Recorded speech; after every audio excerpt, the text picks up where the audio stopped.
নয় মুহররম কারবালার মাঠে তাবুতে ইমাম হুসাইন তিনি স্বপ্ন দেখছেন।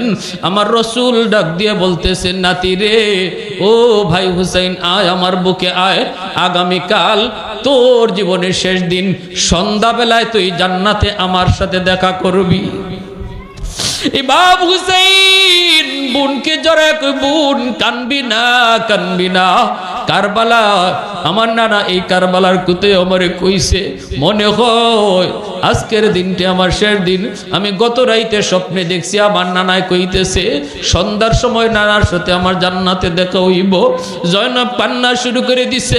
আমার নবী মায়ার নবীর নাতি হুসাইন কয়, বোন রে তুই কানবি না, তুই যদি কান্দো তাহলে বাকিরা কি করব?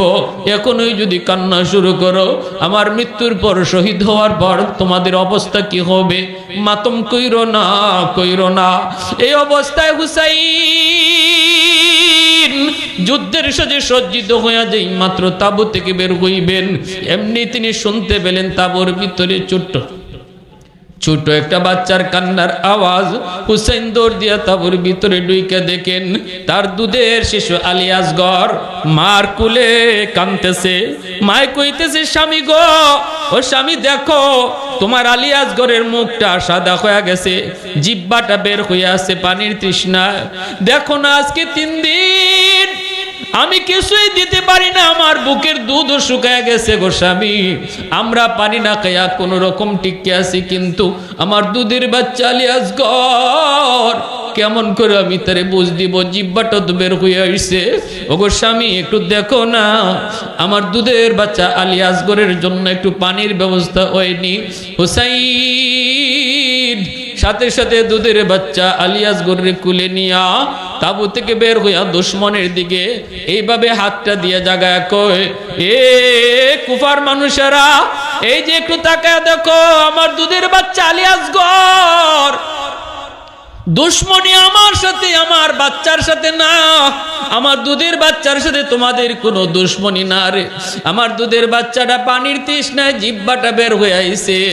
দেখো এই ফুরাতের পানি কত গরু খায়, ছাগলে খায়, শিয়ালে খায়, ফুরাতের পানি কত কুকুরে খায়, তোমরা দিবানি গো নবী পরিবারের একটা দুধের বাচ্চার জন্য 1 ফোঁটা পানি, এই পানিটা তোমাদের কাছে ভিক্ষা চাই। আমার দুধের বাচ্চা আলী আসগরকে বাঁচানোর জন্য একটু ভিক্ষা চাই, পানি ভিক্ষা চাই। এই বইলা ইমাম হুসাইন আলী আসগরকে মাথায় লইয়া তিনি সামনের দিকে যাইতেছেন। মনে করছেন মনে হয় দুশ্মনে একটু মায়া লাগছে, কিন্তু না গো না, বিন্দু পরিমাণ মায়া সেদিন সীমারের দলের ছিল না। এমন ভাবে একটা তীর মারলো, এই তীরটা ছিল বিষ লাগানো তীর। এই তীরটা আইসা হুসাইনের হাতের মধ্যে তার কলিজার টুকরা সন্তান আলী আসগর এই ছোট্ট দুধের বাচ্চার বুক দিয়া তীরটা ঢুকছে, ওই দিক দিয়া তীরটা বের হয়ে গেছে। বাবার হাতে ছেলের লাশ, ইমাম হুসাইনের হাতের মধ্যে দুধের বাচ্চাটা লাফাইতে লাফাইতে চলে গেল, দুনিয়া থেকে বিদায় নিল। পানি খাওয়া আর হুসাইনের বাচ্চার হলো না, আলী আসগরের দুধ পানি খাওয়ার হলো না। সাথে সাথে বাচ্চাটা লাশটা নিয়ে তাবুতে আবার ফিরে আসছে। মায় তো মনে করছে আমার আলী আসগর পানি খাইয়া মনে বাপে নিয়ে আইছে, কিন্তু দেখে আকাশে আইনে কয়, বিবি গো নেও, তোমার আলী আসগরে নেও, দুনিয়ার পানি না জান্নাতের পানি পান করে ফেলছে। জান্নাতের পানি পান করে ফেলছে, আর তোমাকে পানির জন্য যা সাতাবে না, কষ্ট দিবে না, নেও বাচ্চা নেও। এই বইলে ইমাম হুসাইন রাদিয়াল্লাহু তাআলা আনহু তিনি এইবার অত্যন্ত ক্ষিপ্র হইয়া যুদ্ধ চালাইতে চালাইতে অনেকগুলি দুশ্মনরে খতম কইরা ঘোড়ার পিঠে সওয়ার হইয়া একদম ফুরাত নদীতে যায় ঘোড়া নিয়ে নামছেন। নামিয়া পানিটা এইভাবে হাতে নিছেন, পানিটা খাইবেন। যেই মাত্র ইমাম হুসাইন পানিটা কাছে নিছেন, তখন ইসায়া দেখেন এই পানির মধ্যে ছোট কলিজার টুকরা সন্তান আলী আসগরের ছবি ভাসিয়ে উঠছে। হুসাইন কান্দে আর কই, মালিক, আমার আলী আসগর যেই পানি পান করতে পারে নাই, আমার সাথীরা যেই পানি পান করতে পারি নাই, এই পানি আমার গলা দিয়া যাবে না। হুসাইন পানিটা পান করতে পারলেন না। ভাইরা বন্ধুরা পানিটা হাত থেকে ফালায় দিলেন। মুহূর্তের ভিতরে বৃষ্টির মতো তীর আসা শুরু হইল। ইমাম হুসাইন তিনি সাথে সাথে নামাজে দাঁড়ায় গেলেন, ফুরাতের পারে নামাজে দাঁড়ায় গেলেন। দুশ্মন ওনার চতুর্দিক দিয়ে ঘেরাও করে ফেলল। তীর আর বললম শরীরের মধ্যে পড়তেছে। হুসাইন শুধু ডাক দিয়া কই, একটু হিসাব হবে, তোদের সাথে আমার হিসাব হবে কিয়ামতের ময়দানে আমার নানা জানের সামনে। সাজদায় যাবেন, সীমার কয় হুসাইনের মাথাটা কেডায় কাটবা? একজন সেনায় কয় সম্ভব না, আমাদের পক্ষে সম্ভব না। সীমারে কয় মাথাটা কাটটা আমাদের সেনাপতি ইয়াজিদের কাছে নিয়ে দেওয়া লাগবে। কেউ সাহস করে না। সীমার কয় কামটা আমি করবো। ইমাম হুসেন যখন নামাজের সেজদায় গেছেন তখন সীমার ইমাম হুসেনের কল্লাটা আলোক করে ফেলছে। নাউজুবিল্লাহ। এই কল্লাটা আলোক কইরা কল্লাটা লইয়া সে চলে যাইতেছে উবাইদুল্লাহ বিন জিয়াদের কাছে। বাইরা বন্ধুরা, ওরে যুবক, ইমাম হুসেন রাদিয়াল্লাহু তাআলা আনহুর কল্লা নিয়ে গেল উবাইদুল্লাহর কাছে। উবাইদুল্লাহ কল্লা পাঠাইল ইয়াজিদের কাছে। ইয়াজিদ কল্লা দেখলো, কল্লা দেইকা সে বলছিল আমি তো হত্যা করতে বলি নাই, হত্যা তোমরা কেন করছো? এই কথাটা সঠিক, কিন্তু এই এতটুকু বলার দ্বারা ইয়াজিদ কখনো নিরপরাধ হয় না। কারণ ইমাম হুসাইন এবং তার পরিবারকে যারা হত্যা করলো এদের বিচার কেন ইয়াজিদে করলো না? যদি বিচার করত তাহলে ইয়াজিদকে আমরা নির্দোষ বলতাম। যেহেতু বিচার করে নাই, খুনি বুক ফুলা হাঁটছে, তাহলে বোঝা গেল ভিতরে ভিতরে খুন করার নির্দেশটা ইয়াজিদের ছিল। না না, কারবালা মানে হাচ্চুন হুচ্চুন কইয়া কান্নাকাটি করার নাম নয়। কারবালার ইতিহাস যদি তুমি স্মরণ করে যুবক, সেখান থেকে তুমি যা পাইবা সেটা হলো মুসলমান কখনো বাতিলের সামনে মাথা নত করে না। মুসলমান মনে করে দুনিয়াতে আইসি একদিন, যাব একদিন।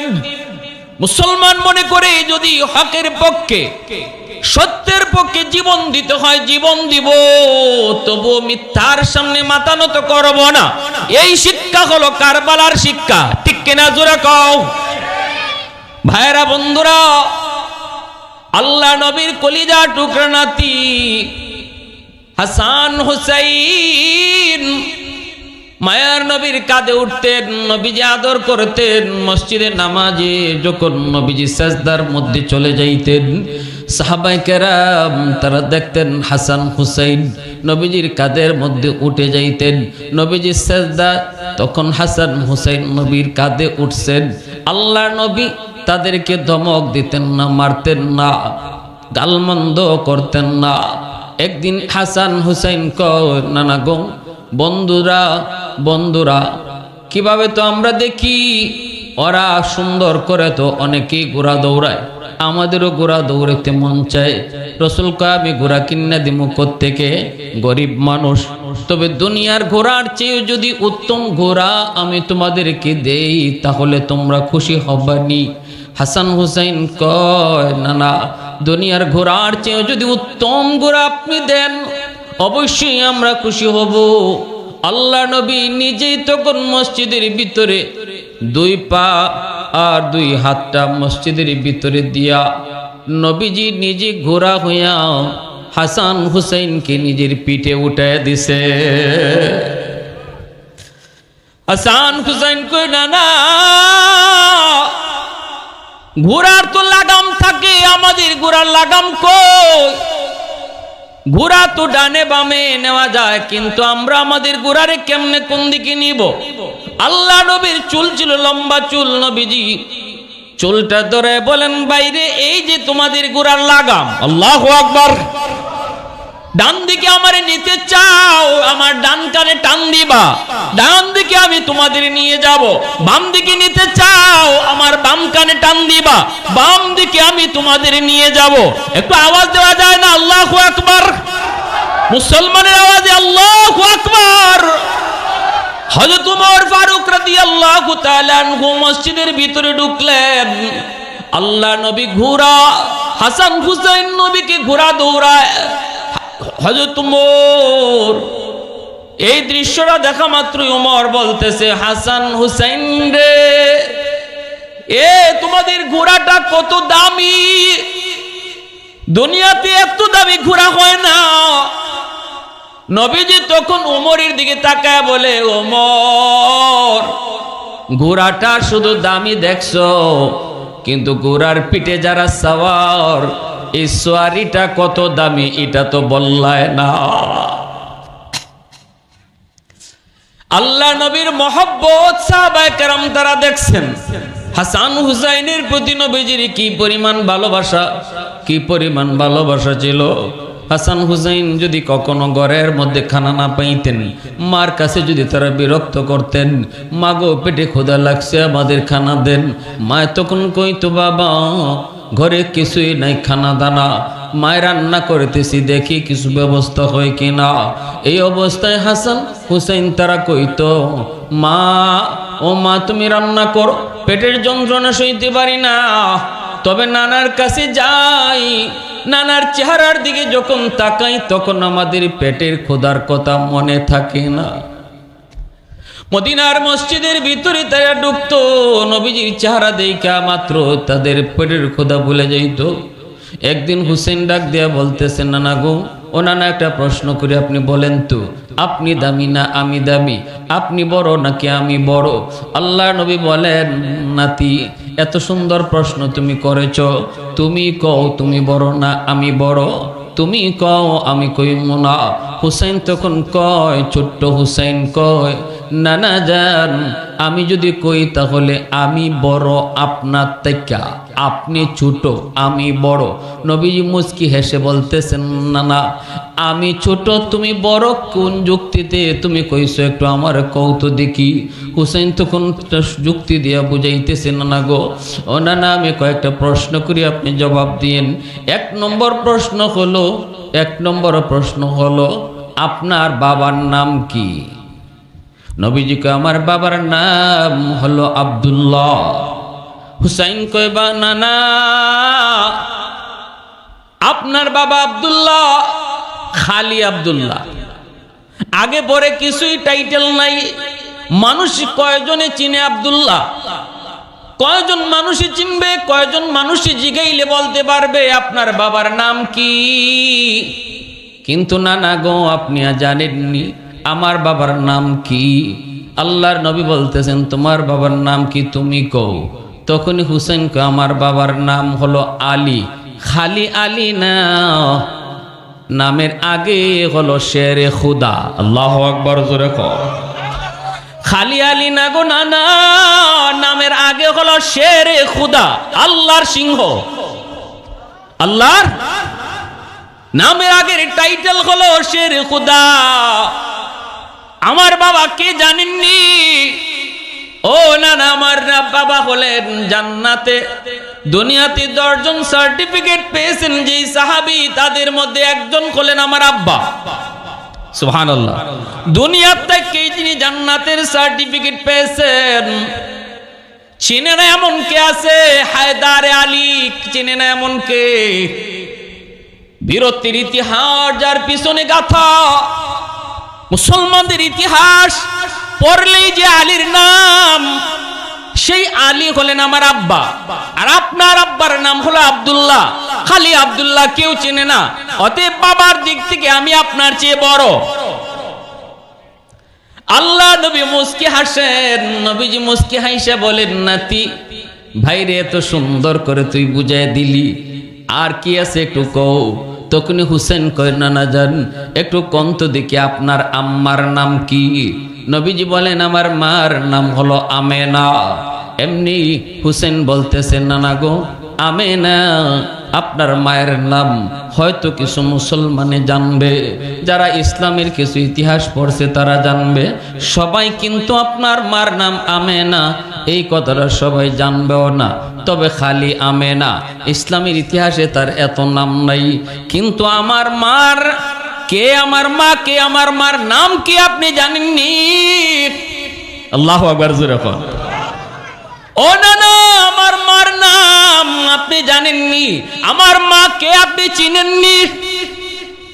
নবীর আমার মাকে চিনেন, আমার মাকে আপনি চিনেননি, মায়ার নবী চিনেননি, আপনারা কি বলেন? আরো জোরে কোন, নবী চিনেননি হুসাইনের মাকে? কথা কন না কেন? নবীজির মেয়েই তো হুসাইনের মা। আল্লাহ নবীরে হুসাইন কইতেছে আমার মারে আপনি চিনেন? আল্লাহ নবী মুস্কি হেসে বলেন, হুসাইন একটু কও তো তোমার মাকে। চিনি না।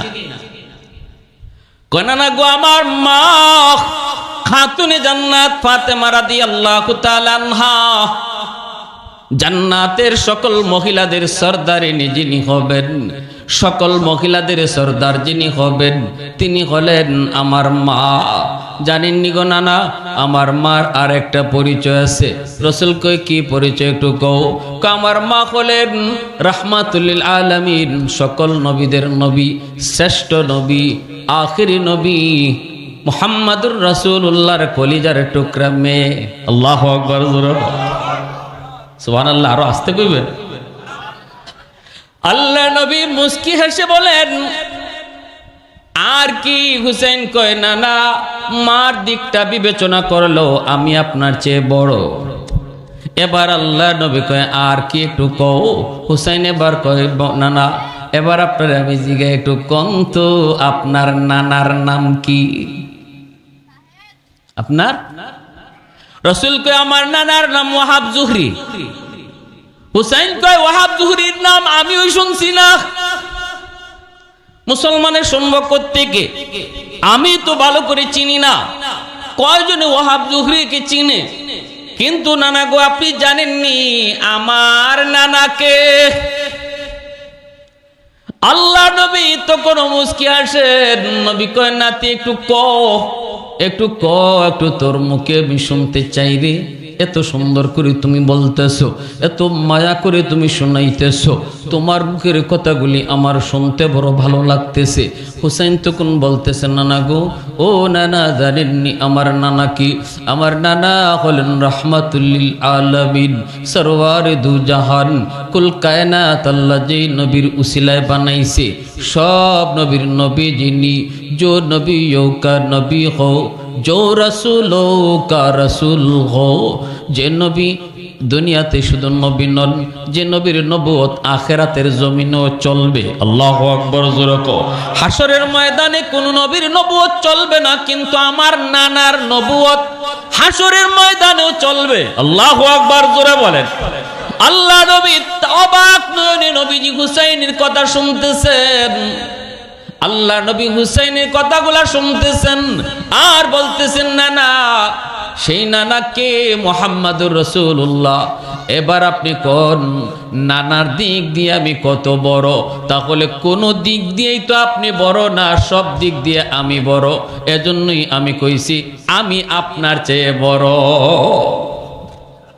কৌনাইন মুখতার খুদা তুমকো বানায়া, कौनैन मुख्तार खुदा तुमको बनाया, उम्मत का निगाहबान खुदा तुमको बनाया, उम्मत का निगाहबान खुदा तुमको बनाया। मौला मेरा आका मेरा रहमत की नबी है, तजदार मदीना है तुम्हारे अरबी है, तजदार मदीना है तुम्हारे अरबी है। आवाज दिया बोलेन अल्लाहु আকবার। বাইরা বন্ধুরা জন্য বলতেছিলাম, এইবার আসুন আমরা কারবালায় ঢুকি। একটু বুঝলাম হুসাইনের প্রতি নবীজির মায়া, নবীজির দরদ। সেই ইমাম হুসাইন ইয়াজিদের খেলাফত, ইয়াজিদের হাতে বায়াত নিলেন না। আমির মুয়াবিয়া রাদিয়াল্লাহু তাআলা আনহু ইন্তেকালের পর 61 হিজরির ঘটনা। আমির মুয়াবিয়া রাদিয়াল্লাহু তাআলা আনহু তিনিও ছিলেন নবীর একজন সাহাবী, কাতবে ওহী, ওহী লিখক যতজন ছিলেন একজন ছিলেন আমির মুয়াবিয়া।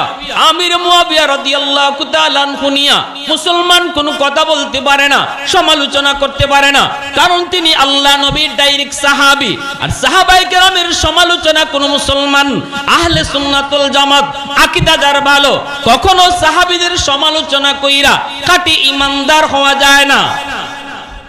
আওয়াজ আসতে কেন জোরে কোন? সাহাবায়ে কেরাম তাদের সমালোচনা কইরা খাঁটি ইমানদার হওয়া যায় না। এজন্যই ভালো করে ইয়াদ রাখবেন, রাসূলকে আসহাবী কান নুজুম বিআইয়িহিম ইকতাদাইতুম ইহতাদাইতুম। আল্লাহ পাক রব্বুল আলামিন আমার এক একজন সাহাবীর আকাশের নক্ষত্র বানায় পাঠাইছে। অতএব আমির মুয়াবিয়া রাদিয়াল্লাহু তাআলা আনহুর ছেলে, এই ছেলের নাম হলো ইয়াজিদ। আমির মুয়াবিয়ার ছেলের নাম হলো ইয়াজিদ। ইয়াজিদের যত অপকর্ম, ইয়াজিদের এই অপকর্মর কারণে আমির মুয়াবিয়া রাদিয়াল্লাহু তাআলা আনহুকে গালি দেয়া যাবে না। ছেলের দোষের কারণে বাপরে দোষী বলা যাবে না। যদি কেউ দোষে তাহলে খাঁটি ইমানদার দাবি করতে পারবে না, আহলে সুন্নাতুল জামাতের আকীদাভুক্ত হবে না। কারণ মুসলমান ভালো করে মনে রাখো, আমির মুয়াবিয়া রাদিয়াল্লাহু তাআলা আনহুর ইন্তেকালের পর, আমির মুয়াবিয়া রাদিয়াল্লাহু তাআলা আনহুর ইন্তেকালের পর ওনার ছেলে ইয়াজিদ ক্ষমতায় বসলো। কিন্তু ইয়াজিদ খলিফা হওয়ার পর মক্কা মদিনার মানুষ তারে খলিফা হিসেবে মেনে নিতে চায় না, কেউ তারে মেনে নেয় না। কারণ কি? কারণ হলো ইয়াজিদের চরিত্র বেশি ভালো ছিল না। ইয়াজিদের চেয়ে আমলের দিক দিয়া হযরত হুসাইন রাদিয়াল্লাহু তাআলা আনহু সর্বগুণে তিনি গুণী ছিলেন। এজন্য মদিনার মানুষ, মক্কার মানুষ তারা সবাই বলতে লাগলো, এমনকি মুসলিম জাহানের অধিকাংশ মানুষ মনে করতে লাগলো আমির মুয়াবিয়া রাদিয়াল্লাহু তাআলা আনহুর ইন্তেকালের পর খলিফা হওয়ার উপযুক্ত হলেন নবীর কলিজার টুকরা নাতি ইমাম হুসাইন হলেন উপযুক্ত। সবাই মনে করলো যে হুসাইন যদি খলিফা হন তাহলে একজন উপযুক্ত মানুষ আমরা পাইলাম, তার হাতে বায়াত নিব। কিন্তু আমির মুয়াবিয়া রাদিয়াল্লাহু তাআলা ইন্তেকালের পর ইয়াজিদ ক্ষমতায় বসে গেল। বাবা মরার পরে ছেলে বসে গেল। বসে সে তার চারদিকের লোকবল, সৈন্যবল যারা ছিল সব ক্যাপচার নিয়ে নিল। খুব চালাক ছিল ইয়াজিদ, খুব চালাক। অল্প সময়ের ভিতরে বাবা দুনিয়া থাকতেই বাবার যে সেনাবাহিনী আছিল, ফৌজ আছিল, সবার সাথে সখ্যতা সে তৈরি করেছিল। বিভিন্ন যুদ্ধে অংশগ্রহণ করেছে ইয়াজিদ, ও বিভিন্ন যুদ্ধে অংশগ্রহণ করে যুদ্ধে সে জয়লাভও করছে। অনেকটা যুদ্ধের কৌশল তার জানাও ছিল। সে মোটামুটি দেশ পরিচালনা করার সত্য কথা যেটা, এটা তো বলতেই হবে, ইতিহাস তো লুকানোর বিষয় না। আল বেদায়া ওয়ান নেহায়া কিতাবের ভিতরে লিখছেন, মোটামুটি যুদ্ধ পরিচালনা করা, দেশ চালানি, এগুলার জন্য জ্ঞান ইয়াজিদের কম আছিল না, যথেষ্ট জ্ঞান আছিল, খুব চালাক আছিল, খুব সাহসী আছিল। দোষ একটাই, আমল বালা না, আখলাক বালা না। আমলের দিক দিয়া ইমাম হুসাইন তার চেয়ে অনেক ভালো ছিলেন। কথাটা বুঝে আসছে ভাই? আমার ভাইরা, বন্ধুরা, যুবক, এইবার একটু মন দিয়ে কথাগুলো বোঝার চেষ্টা করেন। হুসাইন ইয়াজিদের হাতে বায়াত নেন না। মদিনার মানুষ তারা সাফ সাফ জানায় দিল, হুজুর আমরা ইয়াজিদের হাতে বায়াত নিব না। মক্কার মানুষেরও জানায় দিল, হুজুর আমরা ইয়াজিদের হাতে বায়াত নিব না গো, আমরা আপনার হাতে বায়াত নিমু, আপনার হাতেই আমরা বায়াত নিমু। মদিনার গভর্নরের কাছে ইয়াজিদ ইসলামী সাম্রাজ্য যখন দিন দিন বড় হতে লাগলো, সুবিধার জন্য রাজধানী পরিবর্তন করে ইরাকের কুফায় নিয়ে গেলেন। আলী রাদিয়াল্লাহু তাআলা আনহু ক্ষমতা যখন আমিরে মুয়াবিয়া রাদিয়াল্লাহু তাআলা আনহুর হাতে হস্তান্তর করেন, তখন আমিরে মুয়াবিয়া তিনিও আবার ইরাকের কুফা থেকে রাজধানী সরাইয়া সিরিয়ার দামেস্কে নিয়ে আসলেন। বর্তমানে সিরিয়ার মধ্যে যে যুদ্ধ চলছে রে যুবক, ওই সিরিয়ার ইতিহাস রক্ত মাখা ইতিহাস। সিরিয়ার জমিন, সিরিয়ার দামেস্কের রাজধানী আমির মুয়াবিয়া রাদিয়াল্লাহু তাআলা আনহু রাজধানী বানাইলেন সিরিয়ার দামেস্কে। ইনার ইন্তেকালের পর ইয়াজিদ যখন ক্ষমতায় বসলো, তখন ইয়াজিদও রাজধানী, বাপের রাজধানী সেই দামেস্কের মধ্যে রাজধানীতে বসলো। কিন্তু মক্কা মদিনা এরকম বিভিন্ন দেশ ছিল, এই দেশগুলার মধ্যে তাদের গভর্নর নিযুক্ত ছিল। বিভিন্ন দেশ বিভিন্ন জায়গায় গভর্নর ছিল, সরাসরি গভর্নর। মদিনার গভর্নর, মক্কায় গভর্নর, মদিনার গভর্নর মক্কার গভর্নরের কাছে ইয়াজিদ খবর পাঠাইল, মদিনার মানুষকে কও আমার হাতে যেন তারা বায়াত নেয়, মক্কার মানুষকে কও আমার হাতে যেন বায়াত নেয়। কিন্তু মদিনার মানুষ কয় না, আমরা ইয়াজিদের হাতে বায়াত নিব না। নবীজির কলিজার টুকরা নাতি হুসাইন থাকতে আমরা ইয়াজিদের হাতে বায়াত নিব না। ইয়াজিদ তখন মদিনার গভর্নরকে বলতেছে, তুমি সবার আগে হুসাইনের বায়াত নেও। হুসাইন যদি আমার কাছে বায়াত নেয় তাহলে তার অনুসারী আর কেউ থাকবে না। যদি হুসাইন আমার হাতে বায়াত নিতে অস্বীকার করে, তুমি বইল আমি সৈন্য বাহিনী পাঠাইয়া তার সঙ্গে যুদ্ধ করব। মদিনার গভর্নর ইমাম হুসেন রাদিয়াল্লাহু তাআলা আনহুকে তার দরবারে ডাকা আনলো, আইনা বলতেছে, হুজুর দামেশ থেকে অর্ডার এসেছে, খলিফার অর্ডার, আপনার বায়াত নিতাম, আপনি আমার কাছে বায়াত নেন, ইয়াজিদের পক্ষ থেকে আপনি বায়াত নেন। আমির মুয়াবিয়া রাদিয়াল্লাহু তাআলা আনহুর ছেলে ইয়াজিদ, ইয়াজিদের পক্ষ থেকে আপনি আমার হাতে বায়াত নিবেন, যদি না নেন তাহলে যুদ্ধের জন্য তৈরি হন। খলিফা আপনার সাথে যুদ্ধের ঘোষণা করেছে। হুসাইন রাদিয়াল্লাহু তাআলা আনহুকে অসম্ভব, আমি বায়াত নিব না, আমি কিছুদিন দেখব ইয়াজিদ কেমনে দেশ চালায়, যদি দেখি সে ভালো চালাইতেছে, ইনসাফ ভিত্তিক সমাজ প্রতিষ্ঠা করেছে, তাহলে আমি তার হাতে বায়াত নিমু, এর আগে আমি নিমু না, আমি কিছুদিন দেখবো। কারণ অধিকাংশ মুসলমান তারে খলিফা চায় না, ঠিক কিনা জোরে বলেন। জনগণের মতের বাইরে গিয়া ক্ষমতা দেখাইয়া বইলে এটা বেশি দিন টিকেও না। হুসাইন রাদিয়াল্লাহু তাআলা আনহু কয়, আমাকে একটু সময় দেওয়া লাগবে।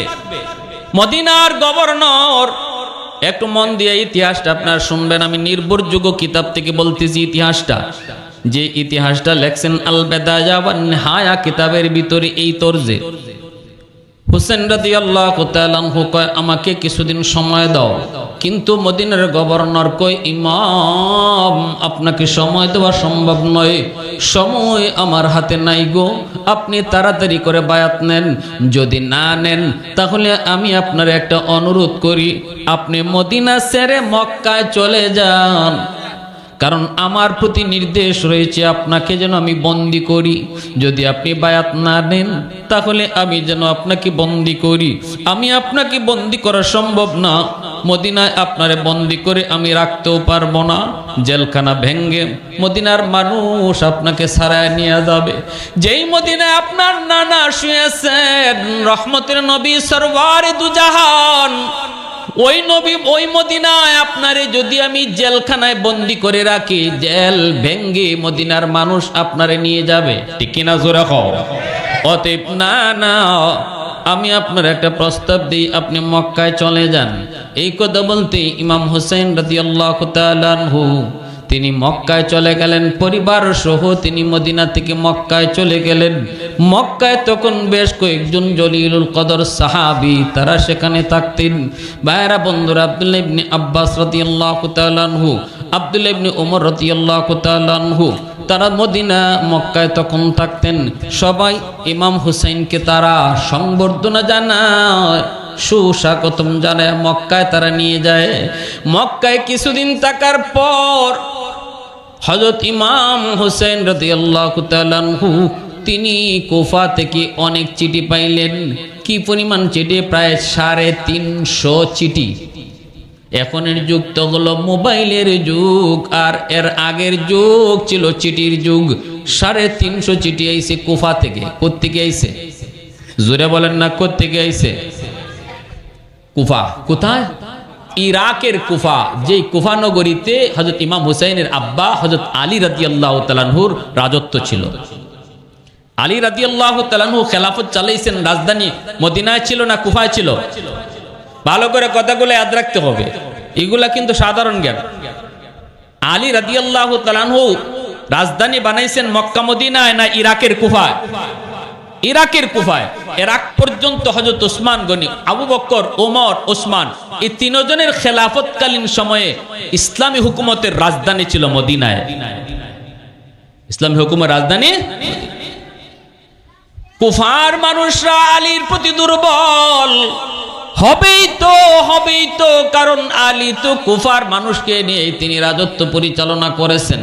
এজন্য কুফার মানুষরা তারা চিঠি পাঠাইল, মক্কায় চিঠি পাঠাইল হযরত ইমাম হুসাইন রাদিয়াল্লাহু তাআলা আনহুর কাছে। চিঠির ভাষা ছিল একটাই, ইমাম আমরা আপনার হাতে বায়াত নিব, আপনি কুফায় চলে আসেন। আমরা ইয়াজিদের হাতে বায়াত নিব না, আমরা আপনার হাতে বায়াত নিব, আপনি ইয়াজিদের চেয়ে অনেক বেশি উপযুক্ত। এইভাবে চিঠি আসলো। হযরত ইমাম হুসেন রাদিয়াল্লাহু তাআলা আনহু জলিলুল কদর সাহাবায়ে কেরামের সাথে পরামর্শ করলেন, কিন্তু সাহাবায়ে কেরাম তারা নিষেধ করলেন। কেউ এই কথা কর নাই, ঠিক আছে আপনি কুফায় যান। সবাই কইছেন আপনি যায়েন না, কুফার মানুষকে বিশ্বাস করা যায় না, কারণ এরা আপনার বাবা আলীর সাথেও গাদ্দারি করছে। কুফার মানুষ আপনার বাবা আলীর সাথেও গাদ্দারি করছে, অতএব আপনি কুফার মানুষের চিঠির উপরে ভরসা কইরা আপনি কুফা যায়েন না। ইমাম হুসাইন কয় ওদের মনের হালত তো আমিও জানি না, আপনারাও জানেন না। এরা কি সত্যিকার অর্থে তারা আমাকে দিনের দাওয়াত দিতেছে? যদি সত্যিকার অর্থে ওরা দাওয়াত দিয়ে থাকে, কিয়ামতের মাঠে যদি আল্লাহ আমারে জিগায় হুসাইন রে কিছু মানুষ তোমার কাছে দাওয়াত দিছিল তিনের দাওয়াত, এরা পাপিষ্টের রাজত্ব তারা চায় নেই, তারা তো চাইছিল তোমার মতো একজন নেককার। ও হুসাইন, তাদের দাওয়াত তুমি কেন রাখলে না? এই কথা যদি আল্লাহ আমারে ডাকে, আল্লাহ আমার জিগায় কি জবাব দিব? আমার একটু যায় দেখা দরকার, কুফার মানুষ তারা আমারে কেন ডাকলো? এই বইলেই ইমাম হুসাইন রাদিয়াল্লাহু তাআলা আনহু সিদ্ধান্ত নিলেন তিনি কুফায় চলে যাবেন। সিদ্ধান্ত নিলেন তিনি কুফায় চলে যাবেন। সৈন্য সামন্ত তিনি বেশি নিলেন না, পরিবারের লোকজন আর নিজের খাস কিছু মানুষজন লইয়া ৭২ জন মানুষ, কোন রাওয়ায়াতে এসেছে ৮২ জন, ৭২ জন ছিল ওনার সাথে যুদ্ধ করার মতো লোক, আর ১০ জন ছিল নারী আর শিশু। নারী আর শিশু নিয়ে ইমাম হুসাইন তিনি ছুটছেন কুফার দিকে। কুফায় যাবেন। এর আগে তিনি তার আপন চাচাতো ভাই মুসলিম ইবনে আকিল তিনাকে বলতেছে, এ ভাই তুই একটু কুফায় যা একটু দেখে আয়, কুফার মানুষেরা তারা যে আমার কাছে এতগুলো চিঠি লিখলো, কুফার হালতটা কি, সত্যিকার অর্থে কি তারা সঠিক জিনিসটা চায় নাকি কোনো গাদ্দারি কোনো বাটপাড়ি, এটা বোঝার জন্য চাচাতো ভাই মুসলিম ইবনে আকিল রাদিয়াল্লাহু তাআলা আনহু তারে পাঠিয়ে দিলেন। তিনি গেলেন কুফায়, যায় তিনি যাওয়া মাত্রই দেখলেন কুফার হালত বড় ভালো। কুফার মানুষেরা ওনাকে সুস্বাগতম জানাইলো। ইমাম হুসাইনের পক্ষ থেকে চাচাতো ভাই এসেছেন, আর হযরত ইমাম হুসাইন বলেছে, রে মুসলিম, কুফার মানুষ যদি আমার হাতে বায়াত নিতে চায়, তুমি আমার হইয়া বায়াত নেওয়া শুরু কইরা দিও। আমার হইয়া এক রাইতে ১৩০০ মানুষ ওনার হাতে বায়াত নিল। হাজারো মানুষজন রাতে ওনার হাতে বায়াত নিতেছে। পরিবেশ বড় ভালো, বড় শান্ত। মুসলিম ইবনে আকিল তিনি চিঠি লিখলেন, ভাইয়া আপনি দ্রুত কুফায় চলে আসেন, কুফার মানুষ আপনাকে সত্যিকার ভাবেই তারা চায়, পরিবেশ অনেক ভালো। এই চিঠি লিখছেন, চিঠি এসে ইমাম হুসাইনের কাছে পৌঁছলো। চিঠি নিয়ে আসলো ঘোড়সওয়ার দ্বারা চিঠি পৌঁছানো হইতো। চিঠিটা পাইয়েই ইমাম হুসেন রাদিয়াল্লাহু তাআলা আনহু আর দেরি করলেন না, সন্তান বিবি বাচ্চা লইয়া সঙ্গী সাথীদের লইয়া তিনি ছুটলেন কোথায়? কই ইরাকের কুফায়। যাবেন তো যাবেন, রওনা দিয়া দিছেন। এই খবর ইয়াজিদের কাছে পৌঁছে গেল।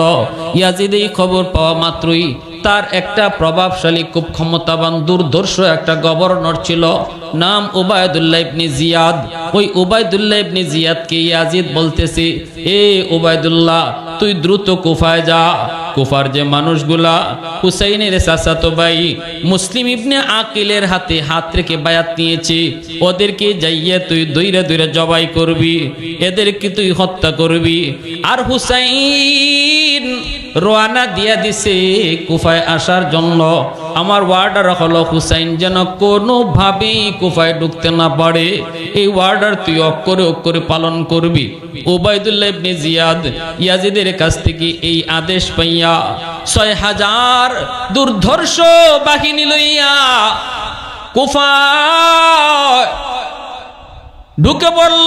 যারাই বায়াত নিছে ইমাম হুসাইনের কাছে, মুসলিম ইবনে আকিলের হাত ধইরা তাদেরকে ধইরা ধইরা জবাই করা শুরু করলো। যেই মাত্র উবাইদুল্লাহ ইবনে জিয়াদ বাহিনী লইয়া সে কুফায় ঢুকছে, সাথে সাথে কুফার যে ১৩,০০০ মানুষ তারা বায়াত নিয়েছিল, মুহূর্তের ভিতরেই তারা পল্টি নিল। উবাইদুল্লাহ বিন জিয়াদের বাহিনী দেইখা যুবক কেউ আর হুসাইনের দলে নাই, সবাই মুহূর্তের ভিতরে ইয়াজিদের পক্ষ লয়া নিল।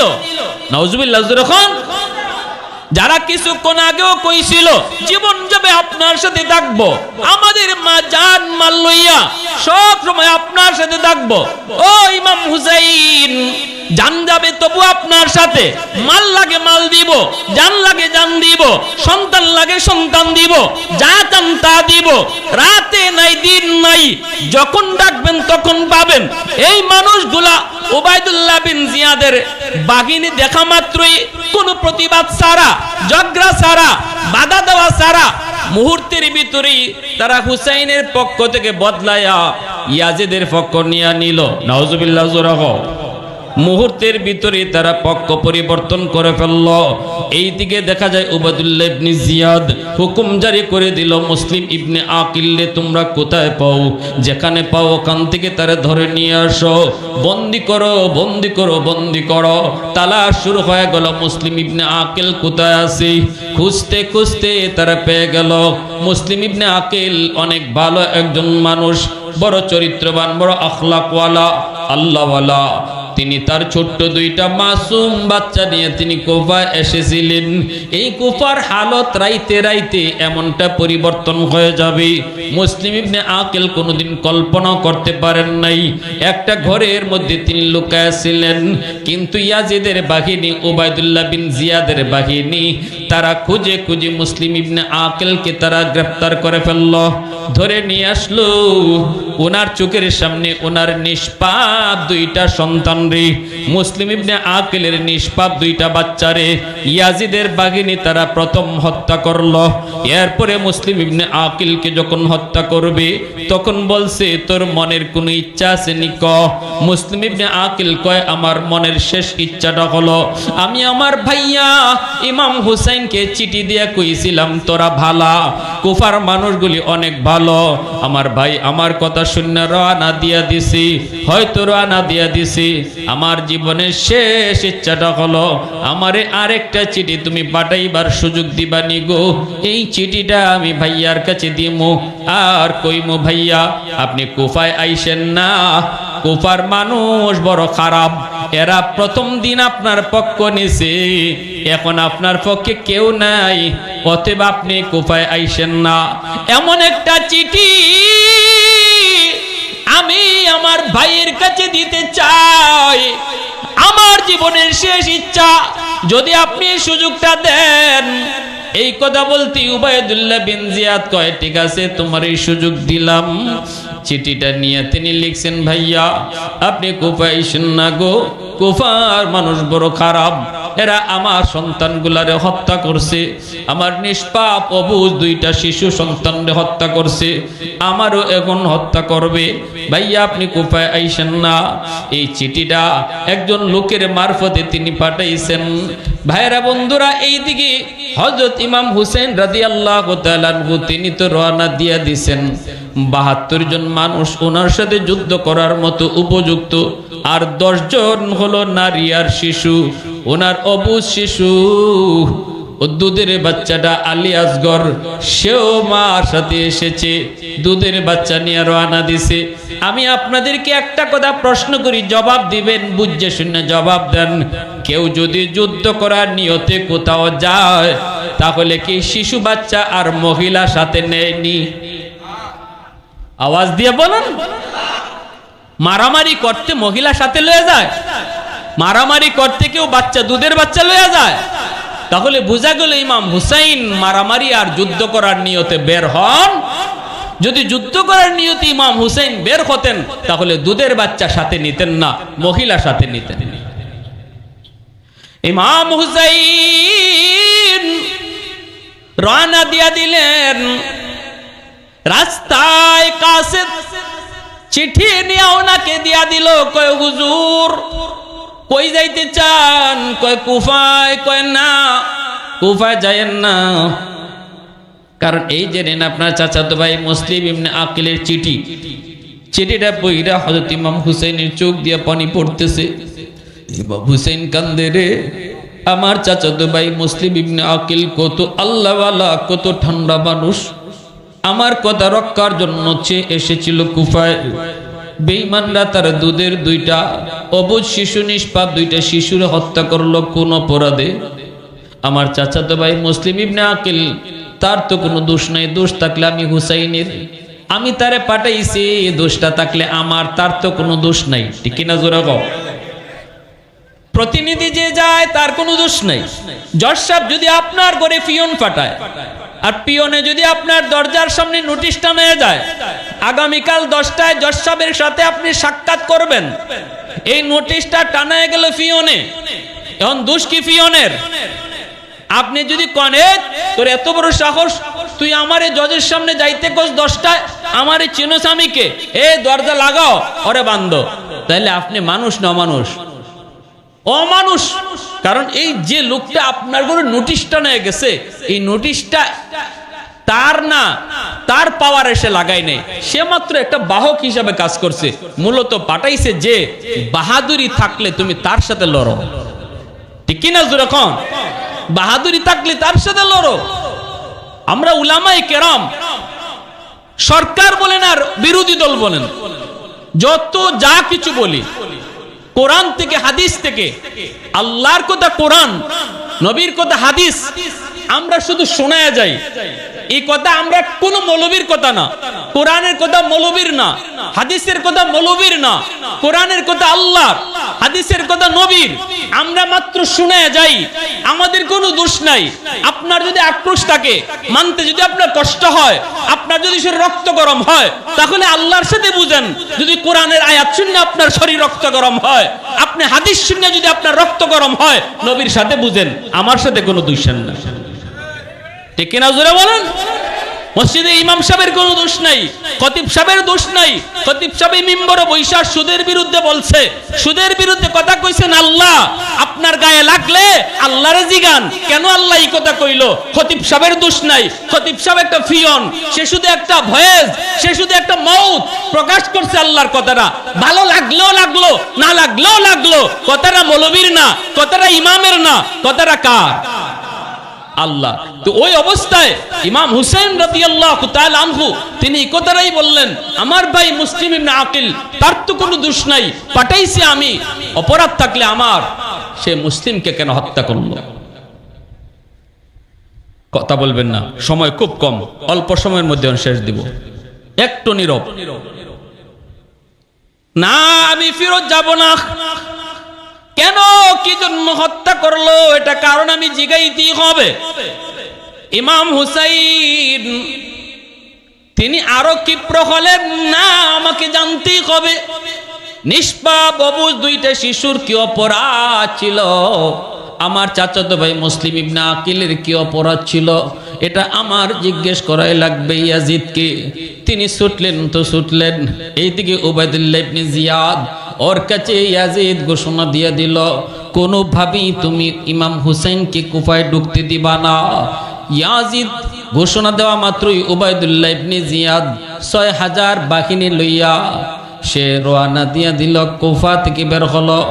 মক্কার রাস্তায় ইমাম হুসেনকে যেখানে পাবে, যেই রাস্তায় পাবে, যেই জায়গায় পাবে, এখানেই সে আটকায় দিবে, সামনের দিকে বাড়তে দিবে না, কুফার দিকে যেতে দিবে না।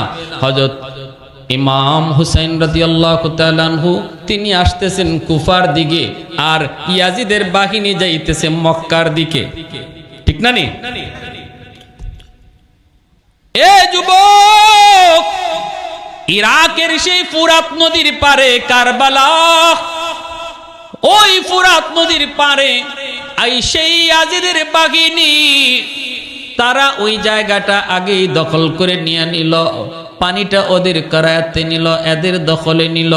আর মনে মনে ভাবলো হুসাইন যদি বাহিনী লইয়া এই জায়গায় আয়, আমরা হুসেনকে এই জায়গায় আটকাবো, পানিটা আমাদের দখলে রাখবো, এখানে কয়দিন থাকে আমরা দেখব।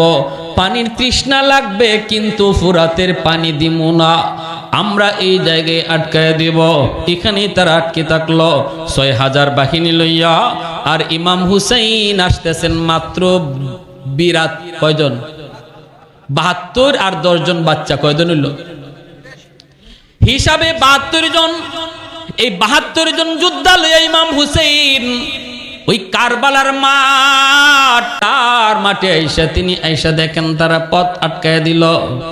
ও হুসাইন, সামনের দিকে যাইতে পারবা না, ইয়াজিদের নির্দেশ কুফায় তোমাকে যাইতে দেওয়া হবে না, এখানেই তোমাকে আটকায় দেওয়া হবে। কেন, কি জন্য? কই কোনো কারণ নাই, কোনো কেন নাই, এখানেই তোমাকে আটকায় দেওয়া হবে। বাহিনী পাঠাইছে কেডায়? কয় উবাইদুল্লাহ ইবনে জিয়াদ। কে সে? কই কুফার গভর্নর। তোমাদের সেনাপতি কেটা? কয় হুর। হুর হলো সেনাপতি, ৬ জন সেই বাহিনীর সেনাপতির নাম হলো হুর, অনেক বড় একজন বীর যোদ্ধা। ভাইরা বন্ধুরা, হুর ডাক দিয়ে বলতেছে আপনারে আমরা কুফায় যেতে দিব না, এই জায়গায় আপনি থেমে যান, আপনি আমাদের খলিফারে মেনে নেন, ইয়াজিদকে আপনি মেনে নেন, নাইলে কিন্তু অসুবিধা আছে। ইমাম হুসাইন কয় না, আমি তার হাতে বায়াত নিব না, যদি তোমরা আমার সাথে যুদ্ধ করতে চাও, আমি যুদ্ধ করার জন্য আসি নাই গো, আমি তো যুদ্ধ করার নিয়তে বের হই নাই, আমি যুদ্ধ চাই না, আমাকে তোমরা তাহলে আবার মক্কায় ফেরত দাও, ফেরত যেতে দাও। আমি তো বুঝি নাই তোমরা যুদ্ধ করবে আমার সাথে, আমি তো চাইছিলাম ইয়াজিদের সাথে কথা বলবো, হয় তোমরা আমাকে ইয়াজিদের সাথে কথা বলার সুযোগ তৈরি করে দাও, নতুবা আমাকে তোমরা আবার মক্কায় ফেরত পাঠাও। যদি তা না করো, কোনো একটা সীমান্তে আমারে পাঠায় দাও, আমার সীমান্তে পাঠায় দাও, ওই সীমান্তে যে আমি অমুসলমানদের সাথে যুদ্ধ করব, আমার হাত যদি রক্তে লাল হয়, কোন মুসলমানের রক্তে আমার হাত লাল করতে চাই না, অমুসলমানের রক্ত যেন আমার হাত লাল হয়। এই 3টা প্রস্তাব দিলেন ইমাম হুসাইন। কয়টা প্রস্তাব দিলেন? একটু আওয়াজ দিয়া বলেন, একটু আওয়াজ দিয়া বলেন কয়টা? 1 নাম্বার হলো ইয়াজিদের সাথে আমারে বসতে দাও, ইয়াজিদের সাথে, যদি ইয়াজিদের সাথে বসতে দাও, যদি তা না করো আমাকে মক্কায় ফেরত যাইতে দাও, তাও যদি না করো তাহলে আমাকে সীমান্তে কোথাও তোমরা পাঠায় দাও, আমি সীমান্তে অমুসলমানের সাথে যুদ্ধ করব। এই অবস্থায় এই 3টা প্রস্তাব হুর সেনাপতি পাঠাইল উবাইদুল্লাহ ইবনে জিয়াদের কাছে। উবাইদুল্লাহ ইবনে জিয়াদ সে তো যুদ্ধের ময়দানে আসে নাই, কুফায় বসে আছে গভর্নরের পদে। বাহিনী পাঠাইছে, বাহিনী ৬,০০০ বাহিনী, সেনাপতি হুর। এই সেনাপতি হুর একটা চিঠি পাঠাইছে, ইমাম হুসাইন 3টা প্রস্তাব দিছে।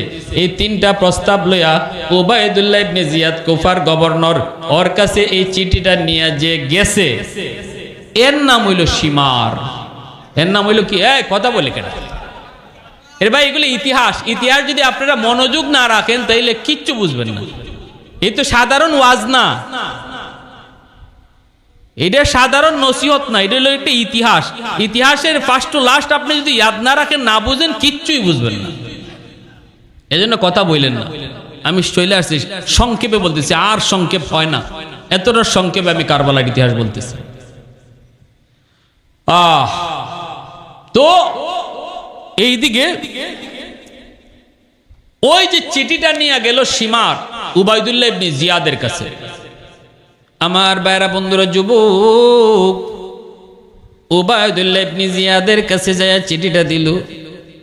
উবাইদুল্লাহ চিঠিটা পড়া কোন হুসাইন তো 3টা প্রস্তাবে সুন্দর প্রস্তাব দিয়েছে। এই কথাগুলা কিন্তু এখন যে কথাগুলা কইতেছি, এই কথাগুলা আমাদের বর্তমান বইয়ের মধ্যে নাই।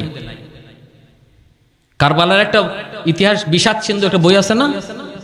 হ্যাঁ, অধিকাংশ ভুল কথা, মিছা কথা, অতিরঞ্জিত কথা, অতিরঞ্জিত। কিন্তু এখন যে কথাটা কইতেছি, এই কথাটা শুধুমাত্র আল বেদায়া ওয়ান নেহায়ার মধ্যে আসছে। উবাইদুল্লাহ ইবনে জিয়াদ কুফার গভর্নর বলতেছে হুসাইন কথাটা সঠিক কথা বলছে, তিনটা প্রস্তাব দিয়েছেন, তিনটা প্রস্তাবের ভিতরে একটা হলো ইয়াজিদের সাথে আমারে বসতে দাও, 2 নম্বর হলো মক্কায় ফেরত যাইতে দাও, 3 নম্বর হলো আমারে সীমান্তে যেতে দাও। এবার উবাইদুল্লাহ কয় তাহলে আমরা এক কাম করি, হুসাইনকে মক্কায় ফেরত যাইতে দিয়া দেই, তাহলে মারামারিও হইল না, রক্তপাতও হইল না, কুফায় ঢুকলো না।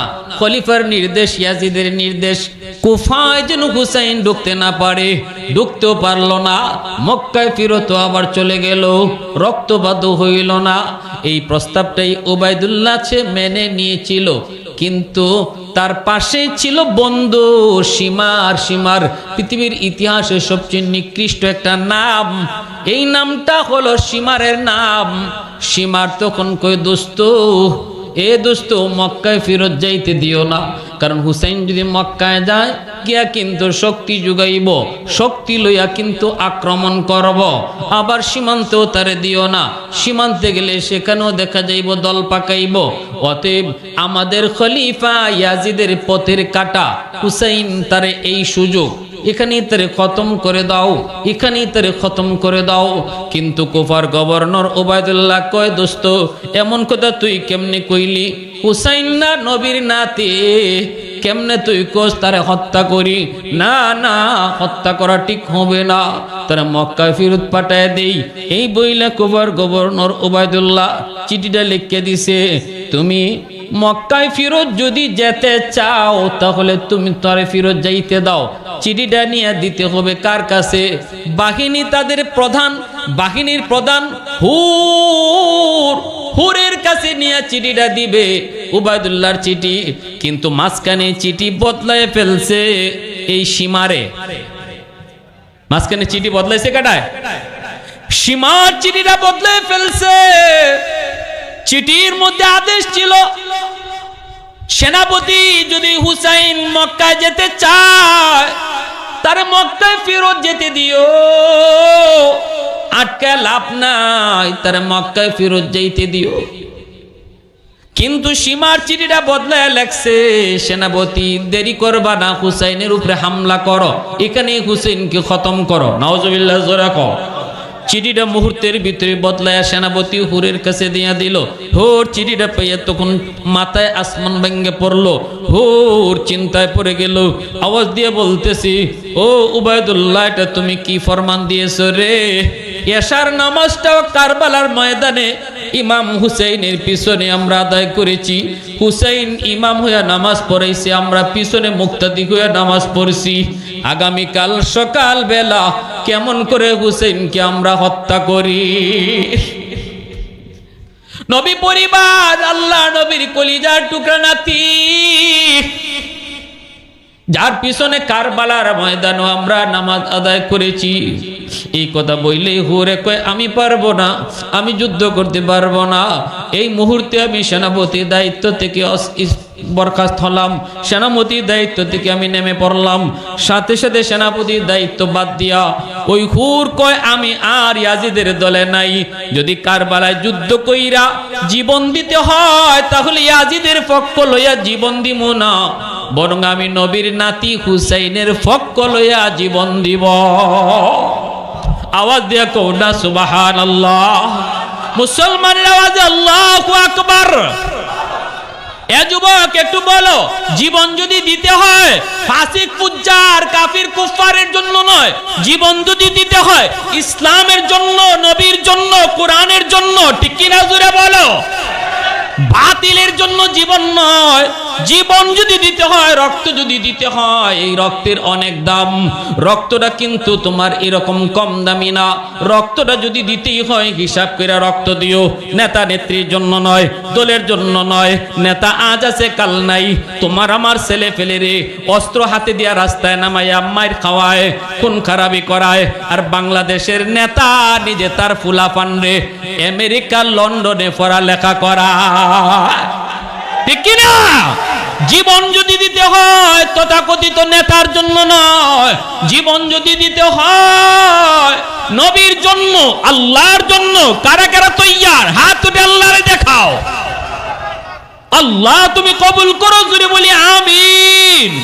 है जिंदा फ़क़त वहदत अफ़कार से मिल्लत, वहदत हो फदा जिससे ओ इल्हाम में इल्हाद, वहदत की हिफाजत नहीं बेक़ुव्वत बाज़ू, वहदत की हिफाजत नहीं बेक़ुव्वत बाज़ू, आती नहीं कुछ काम अक़्ल खुदा दाद, आती नहीं कुछ काम हाँ अक़्ल खुदा दाद, ऐ मर्द खुदा तुझको क़ुव्वत नहीं हासिल, जा बैठ किसी गार में अल्लाह को कर याद, ये सच है कि बातिल की तरफदार नहीं हम, गद्दार न समझो हमें गादार नहीं हम, गद्दार न समझो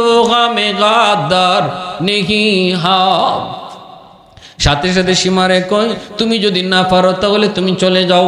সেনাপতির দায়িত্ব নিয়ে নিছে সীমারে, নাউজুবিল্লাহ জোরে কোন, সেনাপতির দায়িত্ব নিয়ে নিছে সীমারে হামলা চালায়া দিল। ইমাম হুসাইন রাদিয়াল্লাহু তাআলা আনহুর বাহিনীর উপরে হামলা, অতর্কিত হামলা চালায়া দিল। মাত্র ৭২ জন সঙ্গী সাথী নিয়া অল্প সময় শুধু যুদ্ধ তারা করলো। অল্পক্ষণের ভিতরে হযরত ইমাম হুসাইন রাদিয়াল্লাহু তাআলা আনহু একটা চিৎকার দিয়া শুধু বলছিলেন তোরা কার উপরে হামলা করে চোরে, এশারের নামাজটা না তোমরা আমার পিছনে পড়ছো, আমি তো কুফায় নিজে নিজে আসি নাই, তোমরাই তো আমাকে দাওয়াত দিয়ে আনছো, ৩৫০ চিঠি দিছো, আমি তোমাদের চিঠির দাওয়াত পাইয়া এসেছি, নিজে নিজে আসি নাই, এখন কেন তোমরা আমাকে মারতে চাও? তোমরা কি জানো আমি হুসাইনের রক্ত, আমার নবীর রক্ত, যেই নবীরে তোমরা নবী মানো ওই নবীর রক্ত হলো আমি হুসাইনের রক্ত। একটু কি তোমাদের ভয় হয় না? একটু কি মায়া লাগে না? দুশমন হামলা করলো, ৭২ জন সৈন্য, ওনার সঙ্গী সাথী চোখের সামনে কে কে সব শহীদ হয়ে গেল। ইমাম হুসেন রাদিয়াল্লাহু তাআলা আনহু তিনি এইবার আর দেরি করলেন না, এবার তিনি যুদ্ধের সাজে সজ্জিত হইয়া চোখের সামনে একে একে সাথীরা যখন শহীদ হয়ে যাইতেছে, ইমাম হুসেইন তিনি আল্লাহ পাকের নাম লইয়া, ও মালিক তুমি তো দেখছো আমি যুদ্ধ করার জন্য বের হই নাই, বিন্দু পরিমাণ যুদ্ধ করা আমার নিয়ত ছিল না, আমি তো ফিরত যাইতে চেয়েছি তাও তারা আমার দিল না, আল্লাহ তুমি দেখো, আল্লাহ তুমি দেখছো, আল্লাহ তুমি দেখছো। ইমাম হুসেন রাদিয়াল্লাহু তাআলা আনহু তখন তার বোন জয়নবরে ডাক দিয়া কয়, বোন রে, ও বোন, আমি গত রাইতে একটা স্বপ্ন দেখছি, এই স্বপ্নটা তোমাদের কাউকে বলি নাই। আজকের যে রাতটা, আজকের যে রাত, এই রাতটা হলো ৯ মুহররম। ৯ মুহররম কারবালার মাঠে তাবুতে ইমাম হুসাইন তিনি স্বপ্ন দেখছেন। আমার রসুল ডাক দিয়ে বলতেছেন, নাতি রে, ও ভাই হুসাইন আয় আমার বুকে আয়, আগামীকাল তোর জীবনের শেষ দিন, সন্ধ্যাবেলায় তুই জান্নাতে আমার সাথে দেখা করবি। ইমাম হুসাইন বোনকে জড়ায় কই, বোন কানবি না, কানবি না, কারবালা আমার নানা এই কারবালার কুতে আমারে কইছে, মনে হয় আজকের দিনটি আমার শেষ দিন। আমি গত রাইতে স্বপ্নে দেখছি আমার নানায় কইতেছে সন্ধ্যার সময় নানার সাথে আমার জান্নাতে দেখা হইব। জয়নব কান্না শুরু করে দিছে। আমার নবী মায়ার নবীর নাতি হুসাইন কয়, বোন রে তুই কানবি না, তুই যদি কান্দো তাহলে বাকিরা কি করব? এখনই যদি কান্না শুরু করো, আমার মৃত্যুর পর, শহীদ হওয়ার পর তোমাদের অবস্থা কি হবে? মাতম কইরো না, কইরো না। এই অবস্থায় হুসাইন যুদ্ধের সাজে সজ্জিত হইয়া যেই মাত্র তাবু থেকে বের হইবেন, এমনি তিনি শুনতে পেলেন তাবুর ভিতরে ছোট একটা বাচ্চার কান্নার আওয়াজ। হুসাইন দৌড় দিয়া তাবুর ভিতরে ঢুইকা দেখেন তার দুধের শিশু আলী আসগর মার কুলে কাঁদতেছে। মায় কইতেছে, স্বামী গো, ও স্বামী দেখো তোমার আলী আসগরের মুখটা সাদা হয়ে গেছে, জিহ্বাটা বের হয়ে আছে পানির তৃষ্ণা, দেখো না আজকে 3 দিন আমি কিছুই দিতে পারি না, আমার বুকের দুধও শুকায় গেছে গো স্বামী, আমরা পানি না খাইয়া কোন রকম টিকে আছি, কিন্তু আমার দুধের বাচ্চা আলী আসগর কেমন করে আমি তারে বুঝ দিব, জিব্বাটা তো বের হয়ে আইছে। ওগো স্বামী একটু দেখো না, আমার দুধের বাচ্চা আলী আসগরের জন্য একটু পানির ব্যবস্থা হয়নি। হুসাইন সাথে সাথে দুধের বাচ্চা আলী আসগরে কুলে নিয়া তাবু থেকে বের হইয়া দুশমনের দিকে এইভাবে হাতটা দিয়ে জাগায় কয়, এ কুফার মানুষেরা, এই যে একটু তাকায় দেখো, আমার দুধের বাচ্চা আলী আসগর দুশ্মনী আমার সাথে, আমার বাচ্চার সাথে না, আমার দুধের বাচ্চার সাথে তোমাদের কোনো দুশ্মনী না রে। আমার দুধের বাচ্চাটা পানির তৃষ্ণায় জিব্বাটা বের হয়ে আইছে। দেখো এই ফুরাতের পানি কত গরু খায়, ছাগলে খায়, শিয়ালে খায়, ফুরাতের পানি কত কুকুরে খায়, তোমরা দিবানি গো নবী পরিবারের একটা দুধের বাচ্চার জন্য এক ফোঁটা পানি, এই পানিটা তোমাদের কাছে ভিক্ষা চাই। আমার দুধের বাচ্চা আলী আসগরকে বাঁচানোর জন্য একটু ভিক্ষা চাই, পানি ভিক্ষা চাই। এই বইলা ইমাম হুসাইন আলী আসগরকে মাথায় লইয়া তিনি সামনের দিকে যাইতেছেন।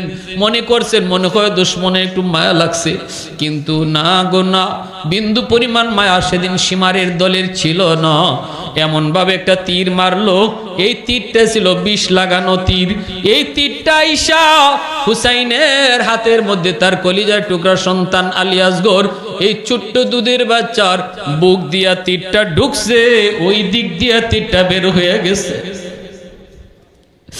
বাবার হাতে ছেলের লাশ, ইমাম হুসাইনের হাতের মধ্যে দুধের বাচ্চাটা লাফাইতে লাফাইতে চলে গেল, দুনিয়া থেকে বিদায় নিল।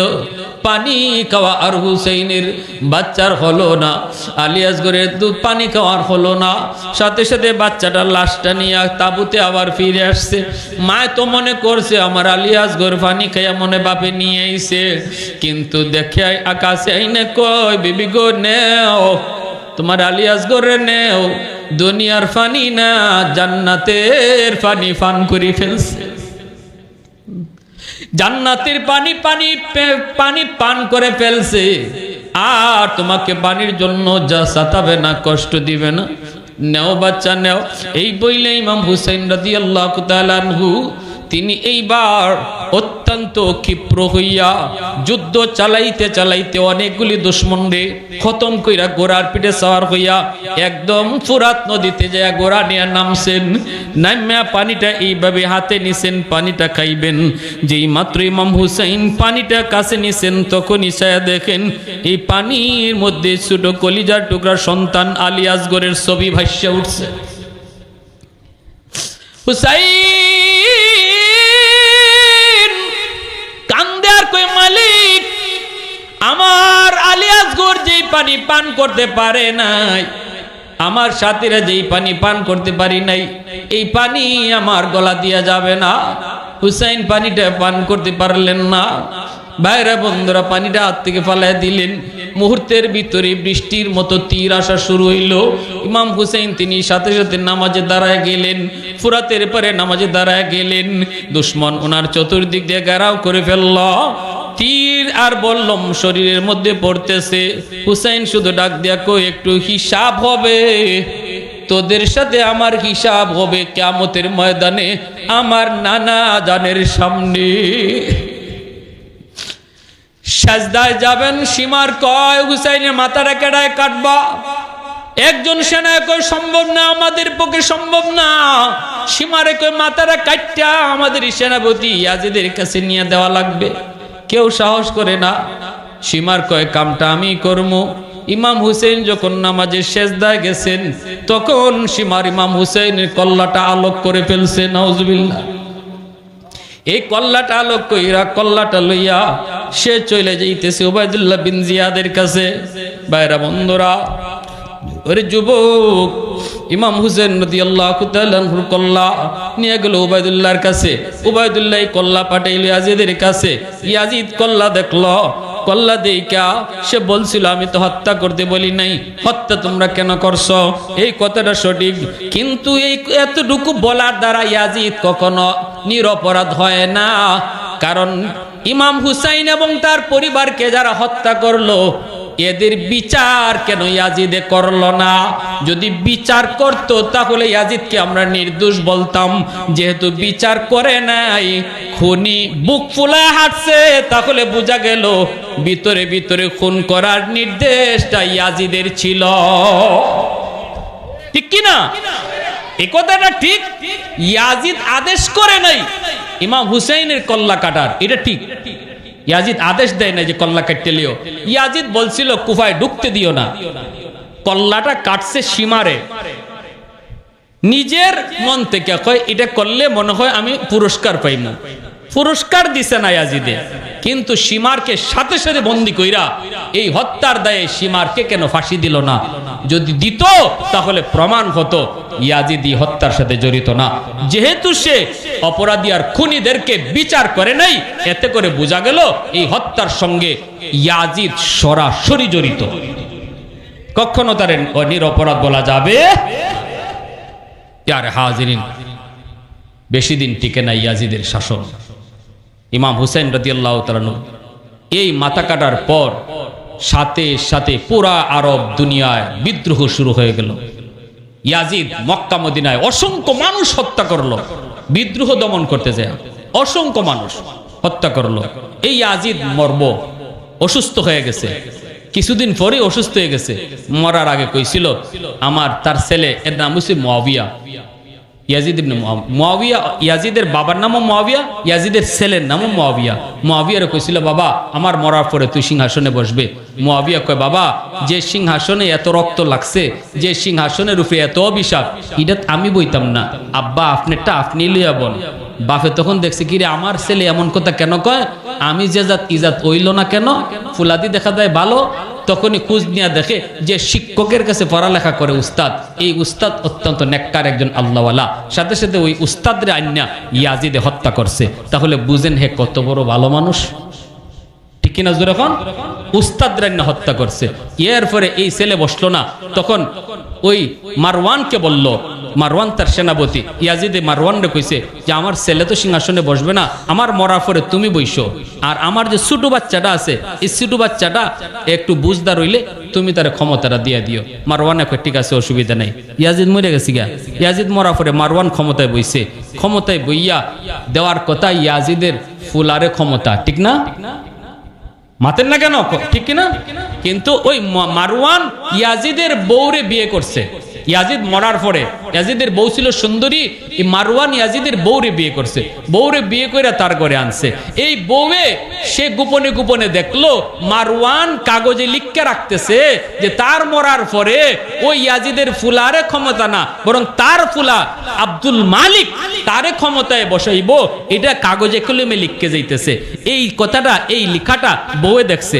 বউ তো এটা আসলে তার বউ না, বউ তো এটা ইয়াজিদের বউ। ইয়াজিদ মরার পরে সে বিয়ে করছে, ঠিক না? তাহলে এই বউ এটা মানবে কি কইরা যে আমার ছেলে রাজত্ব পাওয়ার কথা, কিন্তু সে তো তার ফুলারে রাজত্ব দিয়া যাইতেছে। রাতের অন্ধকারে বউ বালিশ চাপা দিয়া এই মারওয়ানকে হত্যা করছে।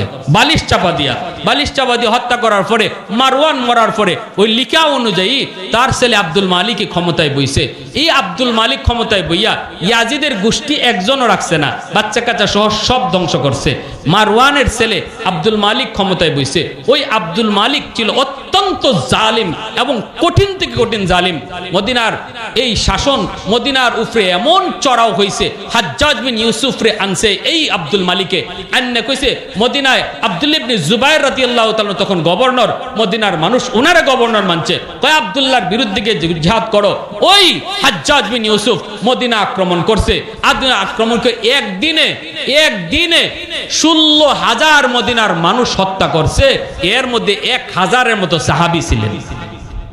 মদিনার মসজিদে 3 দিন পর্যন্ত নামাজ হইছে না। 3 দিন মদিনার মসজিদে খালি গুড়া আটকায় রাখছে এই আব্দুল মালিকের বাহিনী, হাজ্জাজ বিন ইউসুফ। এত বড় জুলুম। কিন্তু আমরা দেখলাম কি, এই জুলুম যারা করলো তাদের কোনো বংশই থাকলো, তার জন্য নবী পরিবার ধ্বংস করলো, তার বংশ ক্ষমতা ধরে রাখতে পারলো না, তার বংশর নির্বংশ করে দেওয়া হলো। ঠিক কিনা জোরে বলেন? তাহলে বোঝা গেল জুলুম চিরকাল টিকে। আওয়াজ দিয়া বলেন টিকে না। ইমাম হুসাইন তিনি সত্যের পক্ষে ছিলেন, সত্যের বিজয় হয়েছে যদিও আমরা দেখি, কিন্তু না, ইতিহাসের পাতায় হুসাইনের বিজয়। আজকে ইয়াজিদ নাম মুসলমানের বাচ্চায় রাখবো দূরের কথা, হিন্দু ফুলাফানের নামও ইয়াজিদ পাওয়া যায় না। আবার ওই যে সীমার নাম কেউ পাইছেন আপনারা? সীমার নাম রাখতে কেউ দেখছেন না? কিন্তু ইমাম হুসাইন, এই হুসাইন শব্দটা প্রত্যেকের নামে শেষে লাগায়, ঠিক না? হুসাইন নামে শেষে লাগায়। তাহলে হুসাইন দেখতে যদিও কারবালায় শহীদ হয়েছে, মূলত বিজয় তার হয়েছে। আর ইয়াজিদ দেখতে যদিও জয়ী হয়েছে, মূলত ইতিহাস এসে নিজে পরাজিত হয়েছে, ঠিক কিনা? আল্লাহ আমাদের সবাইকে সত্যের পক্ষে থাকার তৌফিক আল্লাহ দান করুন। সবাই বলেন আমিন। ওয়া আখির দাওয়ানা আনিল হামদুলিল্লাহি রাব্বিল আলামিন। আল্লাহুম্মা সাল্লি আলা মুহাম্মাদ।